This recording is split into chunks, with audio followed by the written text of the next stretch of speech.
मान किया कोई बचेगा नहीं। तो श्रृंगी भृंगी एक दूसरे को दंडित करेंगे। यहाँ तक कि उस यज्ञ के जो यज्ञाचार्य थे महाराज भृगु जी, भृगु महाराज को भी दंडित किया। किसने? श्रृंगी और भृंगी नाम के गणों ने। देर नहीं किया, उनको भी दंडित किया। और फिर एकदम अरे जब दक्ष प्रजापति की ओर बढ़े, दक्ष प्रजापति कंदरा में छिप गया महाराज, गुफा में चला गया। और सती जी एकदम ध्यान में ऐसो कृपा अग्नि दम भक्ति ज्वाला प्रकट की, पूरा शरीर सती जी का धू धू करके चलने लगा। सती मरत हरि सन बरमा, जन्म जन्म शिव पद दया। सती जी जब शरीर छूटना हुआ, मरते समय एक ध्यान क्या, जन्म जन्म शिव पद दया। बाबा शिव में और कोई नहीं, बस मेरी अपनी जान। जब भी मेरा पुनर्जन्म, जब मेरा पावन पुनः जन्म हो तो शिव बाबा ही पति के रूप में मिले, ये मेरी इच्छा है। बाबा को ध्यान में रखकर शरीर छोड़ी। और फिर तो महाराज आज श्री नारद जी वहां से नारद जी पहुंचे और नारद जी ने बताया। नारद जी ने जाकर के कहा, नारद जी ने शिव बाबा से कहा, बाबा कहा क्या आनंद हुआ, क्या हुआ? कहा वहां तो जो देखने को मिला एकदम आश्चर्य हुआ। बोले क्या हुआ? कहा सती जी का जलना हुआ, वो तो धू धू कर जल रही थी। पता है श्रृंगी भृंगी नाम के जो दो गण गए थे, उन्होंने तमाम जो भी उनको सामने मिले उन सबको दंडित किया है, पता है, लेकिन सती का जलना अच्छा नहीं लगा। नारद जी ने सोचना, आज से बाबा ने कहा फिर होना क्या? कहा तू बोली नहीं, आपको वो बोलूं, आप अपना विचार करिएगा क्या किया? कहा एकदम पावन आज शरीर बना महाराज, एक दूसरे को एकदम मजबूत।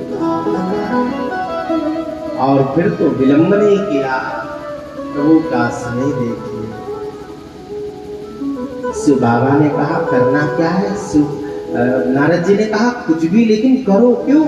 बहुत अपमान हो रहा है। तब शिव बाबा ने वीरभद्र को आमंत्रित किया और वीरभद्र को बुलाया। जी महाराज वीरभद्र का आगमन हुआ, बड़े विशाल रूप में वीरभद्र का आना हुआ। वीरभद्र ने पूछा क्या कहते हो? कहा मैं बोलूं क्या, करना क्या है? कहा जाओ हे वीरभद्र, और कंदरा में छिपे दक्ष प्रजापति को बाहर निकालना, उसके सिर को 4 बार घुमाना और एक झटके देना, सिर हाथ में आ जाए, फिर उसी सिर को उसी हवन कुंड में स्वाहा कर। अच्छा मुझे करना हुई? हाँ। जैसे कहा वीरभद्र को आदेश मिला बाबा शिव का, बाबा के गण वीरभद्र चले और जैसे ही पहुंचे कनखल में हाहाकार मच गया। जैसे दक्ष प्रजापति को एकदम, फिर तो देर नहीं, बाबा का आदेश था। वीरभद्र ने सिर को पकड़कर और जैसे तार लाके पटकन दिया, और फिर तो देर नहीं, वीरभद्र ने कहा तुमने बाबा शिव का अपमान किया, खबरदार ऐसा नहीं करना। तिकोना नगर वासियों, विशेषता है शिव बाबा की, जल के चढ़ाए से जमलोक से उतार ले, ये उनकी विशेषता है, सरलता है। केवल जल चढ़ाने से कृपा कर देते हैं महाराज, ऐसे बाबा। और जब बाबा नाराज होते हैं, जब दुष्ट होते हैं, तब तो महाराज प्रलय भी आ सकता है। आज से बाबा को इस तरह फिर वीरभद्र ने दंडित किया, दक्ष प्रजापति को सिर धड़ से अलग कर दिया। और उसके बाद सब देवी देवता देखते रहे। यज्ञ स्थल पर जो हाहाकार मचा महाराज, सब देवी देवता आश्चर्य में हाथ जोड़कर आकाशमान से विनती किए, क्या क्या होगा क्या? कहा महाराज जब तक बाबा शिव नहीं प्रसन्न होंगे यज्ञ नहीं संपन्न होगा, और यज्ञ जब तक संपन्न ना हो मतलब नहीं, यज्ञ प्रारंभ हुआ है तो संपन्न होना चाहिए, उसकी पूर्णाहुति होनी चाहिए। हाँ, बीच में इस तरह से मतलब क्या होगा। तब देवी देवताओं ने शिव बाबा के पास आकर हाथ जोड़कर सब देवी देवताओं ने बाबा से प्रार्थना की। तब शिव बाबा प्रसन्न हो गए। ओम नमः शिवाय, हरि ओम नमः शिवाय, ओम नमः शिवाय, हरि ओम नमः शिवाय,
ओम नमः शिवाय, हरि ओम नमः शिवाय, ओम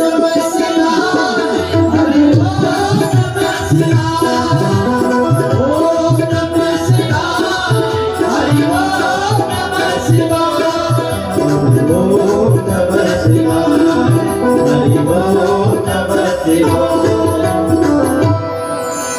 आज एकदम पावन एक दूसरे सब चर्चा की और विलंब नहीं। शिव बाबा ने कहा, आने का अभिप्राय देवताओं ने कहा आप तो कहें यज्ञ संपन्न कराइए। यज्ञ संपन्न हो, कहाँ का? कनखल का, दक्ष प्रजापति का यज्ञ संपन्न हो, आप कृपा करो हे बोध भावन। तब बाबा प्रसन्न हुए और सबने निवेदन किया, बाबा स्वीकार किए और गणों को भेजा, श्रृंगी भृंगी जाओ तलवार लेके जो सबसे आगे मिल जाए उसका सिर ले आना। शिव पुराण में कथा है, जब श्रृंगी भृंगी गए तो उधर से बकरा आ रहा था, बकरे का सिर लिया, बकरे का सिर ला के दिया तो बकरे का सिर दक्ष प्रजापति के सिर के स्थान पर लगाया गया महाराज, और फिर यजमान के रूप में उनको बिठाया गया। सब देवी देवता और फिर महाराज भृगु जो उस यज्ञ के यज्ञाचार्य थे उस समय, वो भृगु महाराज भी बैठे, यज्ञाचार्य जी भी। तो कहा एक बात बोलूं, कहा क्या? आप बड़ी पावन कृपा किए बाबा बोले, ये संपन्न होगा यज्ञ। और देवी देवता जब दक्ष प्रजापति को देखे तो उनका सिर बकरे का था, तो देवता सब हंसने लगे। तो जब सब देवता हंसने लगे तो कुछ दक्ष बोलना चाह रहे थे और बोल नहीं पा रहे थे, लेकिन जब बाबा की कृपा हुई तो कुछ बोले भी, तो वो बोलने की जो वो बकरे की आवाज़ थी, तो बकरे की आवाज़ जब सुनाई पड़ी तो बाबा भोले भी हंसने लगे। जब वो भी हंसे, मानस में लिखा है, तब महाराज यज्ञ पावन संपन्न होता है। देवी देवता कहते हैं जब बाबा प्रसन्न तो यज्ञ संपन्न। इसलिए आज भी परंपरा है महाराज, तब कहा गया पूर्णमदः पूर्णमिदं पूर्ण आज पूर्णमुदच्यते पूर्णस्य पूर्णमादाय पूर्णमेवावशिष्यते। तब महाराज हुआ वो यज्ञ और सब चर्चा की, ऐसा बोले हाँ।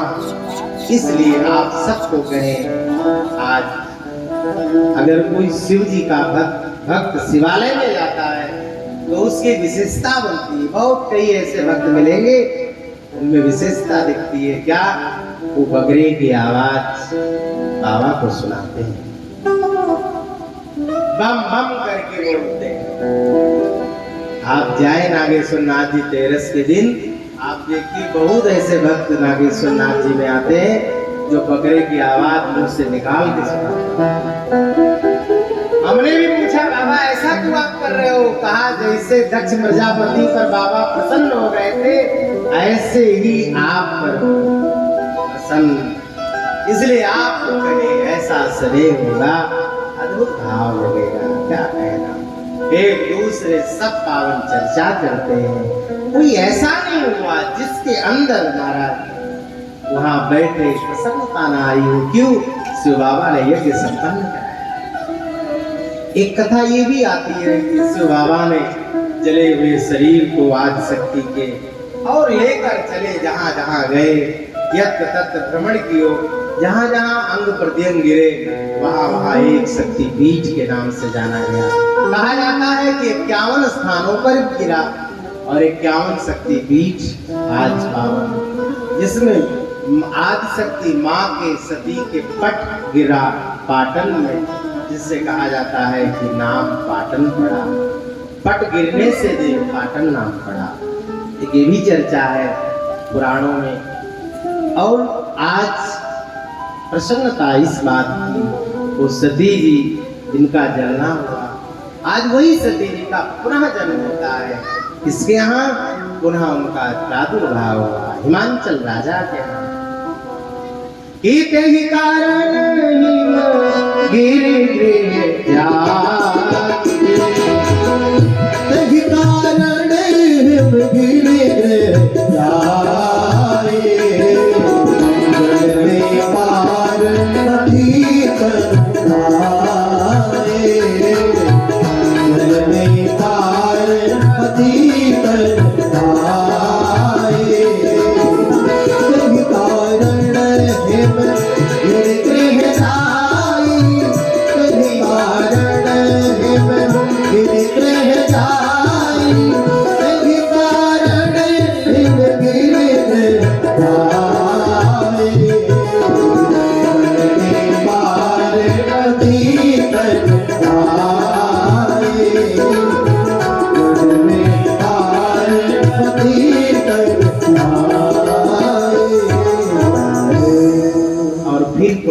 सती का पार्वती के रूप में जन्म हुआ। इसके यहाँ ऐसी कथा आती है मानस में, श्री रामचरितमानस में गोस्वामी तुलसीदास जी महाराज ने लिखा, पुनः जन्म हुआ है राजा हिमांचल के यहाँ। माता मैना के उदर से कन्या का प्रादुर्भाव हुआ और नाम है पार्वती। बोलिए पार्वती मैया की। आज पार्वती का जन्म हुआ। जब पार्वती का पावन जन्म, ऐसा कोई नहीं जो प्रसन्न ना हो। सभी में खुशी है, प्रसन्नता है, सभी आनंदित हैं। कहाँ? हिमांचल नगर के वासी सब प्रसन्न हैं। और महाराज हिमांचल जी ने सबको सूचना भी दी कि मेरी ओर कन्या का प्रादुर्भाव हुआ है, आप पधारे। सब प्रादुर्भाव जन्म हुआ। आप सबको निवेदन करूं, देवता और देवी भगवान इनका अवतार होता है। अवतार का मतलब होता है ऊपर से नीचे की तरफ उतरना, इसका अर्थ है अवतार। लेकिन एक बात मैं बोलूं, ध्यान से सुनिएगा। आजकल सोशल मीडिया पे आए दिन देखने को मिलता है, जब किसी का जन्मदिन होता है तो उसमें लोग लिखते हैं धरा अवतरण की शुभकामना। ये नहीं लिखना चाहिए, बिल्कुल नहीं लिखना चाहिए। अवतरण, अवतार देवी और देवताओं का होता है, भगवान का होता है। और अवतार का शाब्दिक अर्थ है ऊपर से नीचे की तरफ उतरना। जो देवलोक से मृत्यु लोक की तरफ जिसका आना हो, हम आपके लिए लिखा जाएगा प्रादुर्भाव, जन्म, जन्म, धरा अवतरण नहीं लिखा जा सकता। ये सब देवी देवताओं के लिए शब्द है। इन लोग लिख देते हैं लेकिन लिखना नहीं चाहिए। जैसे कई लोग बोलते हैं ना, आप अगले साल मिले थे, कई बार सुनते होंगे आप। तो जो थोड़ा जानकार होते हैं, थोड़ा ध्यान भी रखते हैं, तो कहते हैं नहीं अगले साल नहीं मिले थे, पिछले साल मिले थे। अगले साल तो अगला 25 में कहा जाएगा। बहुत पढ़े लिखे लोग इस बात को कहते हैं, जो मैं बता रहा हूँ आपको, तो ना नगरवासी, बहुत पढ़े लिखे लोग कहते हैं। तो मैं आपको कहूं, आज शक्ति का प्रादुर्भाव हुआ है, बड़ी पावन है मां। आज हिमांशु जी को प्रसन्नता है, कन्या का जन्म हुआ है। बहनों, माताओं, भाई बंधुओं, सबको निवेदन करता हूं, कन्या का जन्म और कन्या के जन्म में उत्सव, ये बहुत जरूरी है, बहुत जरूरी है। बेटे के जन्म उत्सव को आपने मनाया तो क्या मनाया, बेटी के जन्म उत्सव को मनाया जाए तो मनाना माना जाएगा। ध्यान देना, बहुत लोग बड़ा अंतर कर देते हैं। बेटे का जब जन्मदिन होगा तो बड़का केक आएगा, और बेटी का जन्म होगा, वो जन्मदिन होगा तो छोटे से ही कार्य कर लेंगे, तो ये 4 लोगों को खिलाएंगे, उनमें विशेष खिलाएंगे ना। बेटा बेटी में भेद नहीं करना हमारा, बिल्कुल नहीं। बेटी को भी वही सम्मान पावन का ध्यान रहे। बहुत लोग ऐसा करते हैं, घरों में होता है हमारा, लोग देखते हैं बहनें बोलती भी है, बच्चियां थोड़ी छोटी होती तो नहीं, जब बड़ी थोड़ा समझदार कली की हुई है तो बोल देती, देख लो इनमें ये हो रहा है, मेरे में हुआ नहीं था ऐसा। बेटियां सर्वोपरि है कौना नगर वासियों। बेटा एक कुल को तारता है, बेटियां 2 कुलों को तारती, इसलिए बेटियां बेटों से बढ़कर है, तालियां बजाना। कन्या उन्नत्या माँ बाप, इससे बचना चाहिए। बेटी बचाओ, बेटी का पावन प्रादुर्भाव हो, हम आप सबको निवेदन करते हैं, बेटी पर विशेष ध्यान दिया जाए। जिनके घर बेटी नहीं, जिनके घर बेटी की किलकारियां नहीं, वो घर कैसे माना जाए साहब। बेटी साक्षात लक्ष्मी स्वरूपा होती है, इसलिए बेटी का होना बहुत जरूरी है। बेटे हैं तो ठीक है, बेटियां भी जरूरी हैं। जहां आपने दान लिया है वहां दान देने का भी कमर कसना है साहब, बहुत जरूरी है। जिसने बेटी का दान नहीं किया, कन्या दान नहीं किया, मतलब क्या है? संसार में, सनातन में, पुराणों में, शास्त्रों में कहा गया है कि सबसे बड़ा दान क्या है? कन्या दान। इसलिए बेटी बहुत, और बेटी पढ़ाओ, बेटी बढ़ाओ।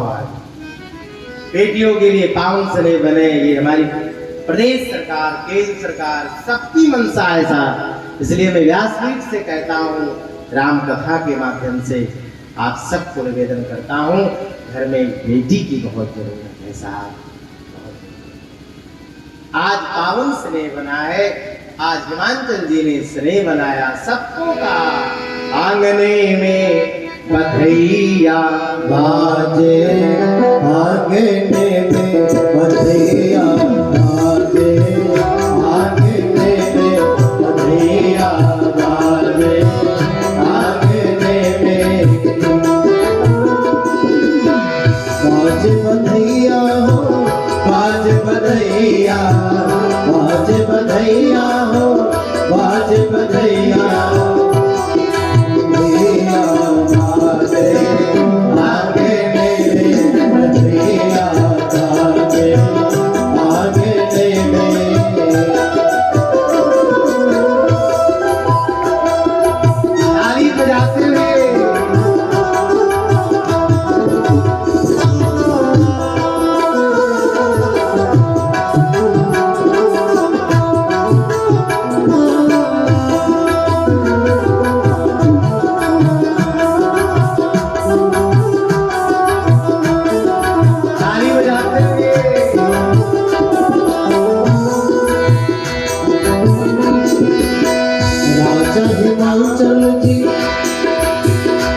सोनवा लुटावे सोनवा लुटावे सोनवा लुटावे राजा हिमाचल जी सोनवा लुटावे सोनवा लुटावे लुटावे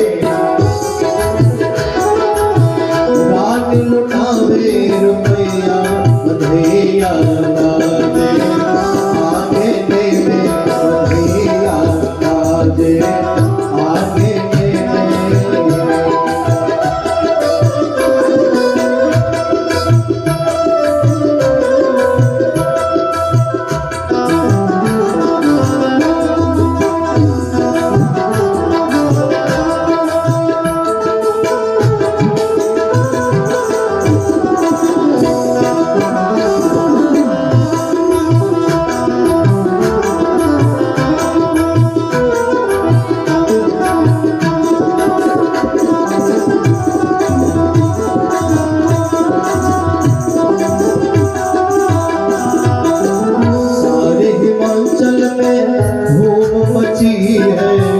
सारे हिमाचल में धूम मची है धूम मची है धूम मची है धूम मची है धूम मची है सारे हिमाचल में धूम मची है सारे हिमाचल में धूम मची है भारे है भीड़ है आगे नैया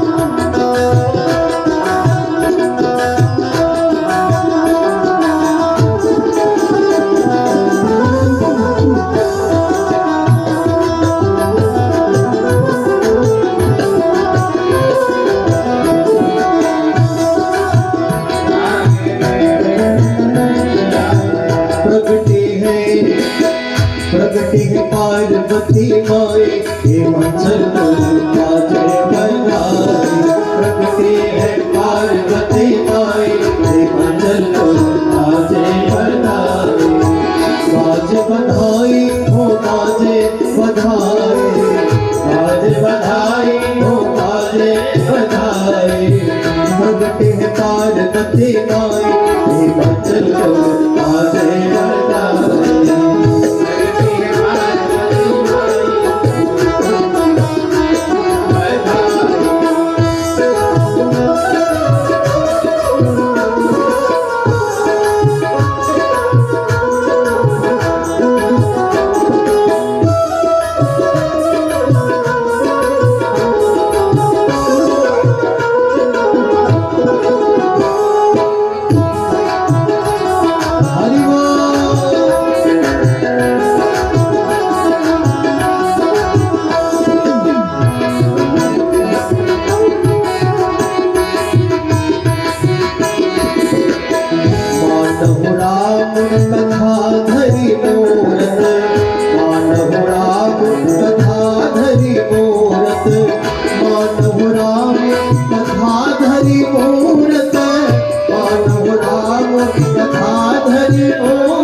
पार्वती मैया की